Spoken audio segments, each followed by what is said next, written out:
I was driving, I forget where, kind of bored, just hitting the scan button on my radio, and it was... And then you hit VXU, and it's some measured voice calmly explaining a current issue, and then WGUC, and you hear beautiful music. This is why you listen to public radio, because it is not noise. It's that moment that you get to where you're going, but the story hasn't ended yet, and there is something compelling, something that just keeps you engaged. WGUC and WVXU are so essential to our community and the general culture that Cincinnati has and this high level that we have for a city of this size. I think one of the most important qualities of public radio is that it humanizes the news and it's more personal. It always tries to provide a meaningful, balanced point of view with respect to any of the subjects, and it is a mature way of dealing with the facts of life. I'm a big fan of E.B. White. He was a big proponent of public broadcasting, and he said that non-commercial broadcasting should address itself to the ideal of excellence, not the idea of acceptability. I think it should arouse our dreams, satisfy our hunger for beauty, take us on journeys, enable us to participate in events, present great drama and music, explore the sea and the sky and the hills. It should be our Lyceum, our Chautauqua, our Minskys, and our Camelot.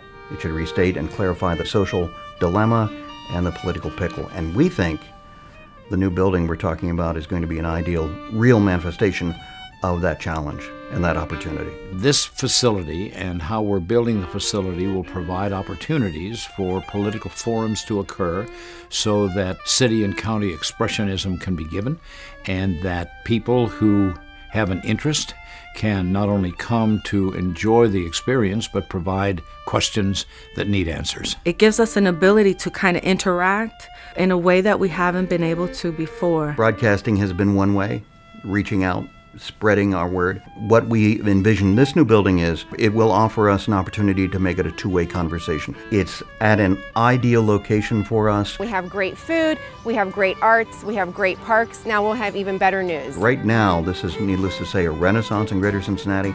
It's an ideal time. All the stars have aligned. What we want to do is provide a much more high-profile physical facility so that people not only can listen to great radio, but can become involved and can visit. Right now we're limited. We only have a few studios that are available for live production. And the studios we have are small. And even though they're good for what they are, they're almost 50 years old now. They deserve a space that matches what they do for the community. It's going to offer an opportunity for concerts, professional, amateur, student. We hope to sponsor debates. We hope to put on live drama again, which has been missing from Greater Cincinnati for decades. We're going to have a podcast studio or two on the main floor, much more accessible and much more user-friendly than anything in this market. We want this to be a living room for Greater Cincinnati. We talk about locally made. This is something locally made, and we get to participate in that in a really meaningful way. I think of my kids, I think of their friends. I really want them to be able to say that they're from Cincinnati, a place where the exchange of ideas is important, the love of the arts is important, it's valued.